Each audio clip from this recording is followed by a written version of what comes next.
Bon, tout d'abord, bienvenue à cette visite guidée du Jardin des Plantes. Comme vous le savez, si vous avez consulté le petit programme de la Semaine du Cerveau, cette visite s'enrichit d'un éclairage scientifique. Permettez-moi tout de suite de vous présenter Pascal Roulet. Pascal est spécialiste de l'orientation et des processus de mémoire chez les mammifères. Notre choix s'est porté sur le séjour que fit, ici même à Toulouse, de la fin des années 60 au début des années 2000, le célèbre Ferdinand Lebourg, et comment les jardins, ici, le Jardin des Plantes, était devenu pour lui un extraordinaire terrain d'observation et d'expérimentation pour ses recherches. Alors voilà, la modélisation du cerveau selon Lebourg et la passoire s'établit comme suit.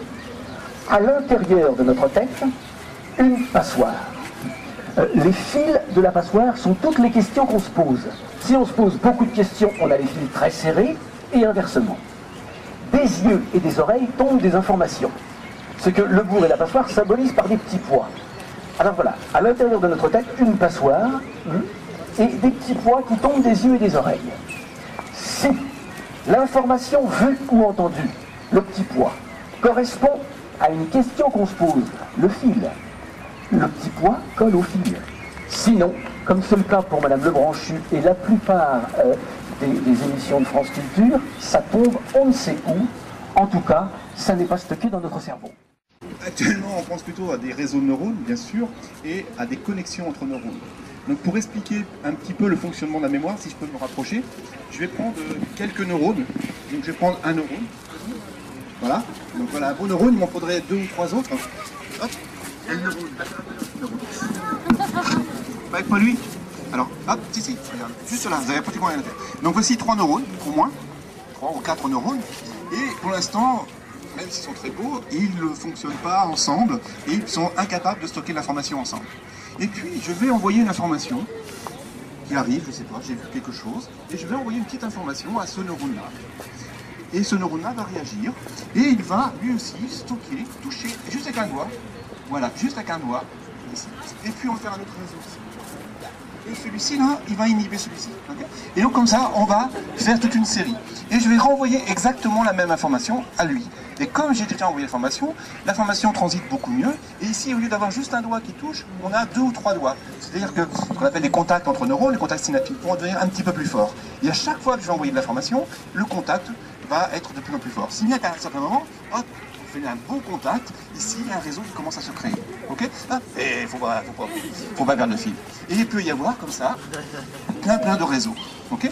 Donc on a à peu près 100 milliards de neurones dans le cerveau humain. Chaque neurone a à peu près 10 000 synapses. Je vous laisse calculer quand vous avez le temps le nombre de réseaux possibles. On est incapable de calculer, moi je suis incapable de le faire. Peut-être que vos amis Lebourg et... on leur demandera, c'est capable de le faire. Donc, grâce à ces modifications synaptiques, grâce à ces modifications de réseau, on est capable de stocker de l'information.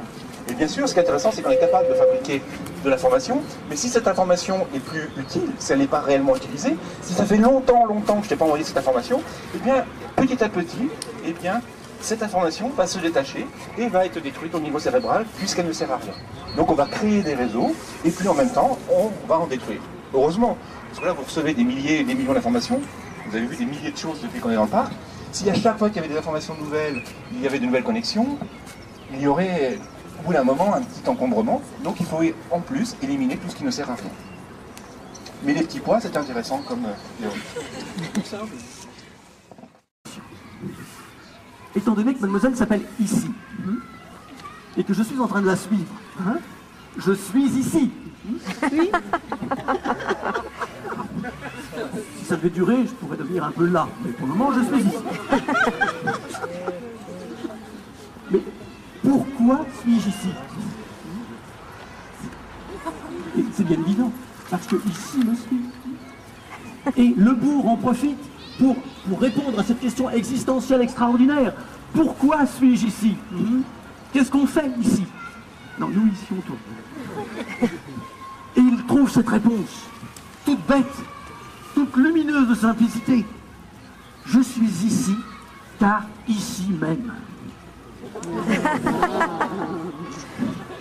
Et Lebourg note dans son journal. Et si on s'arrête, qu'est-ce qu'on obtient?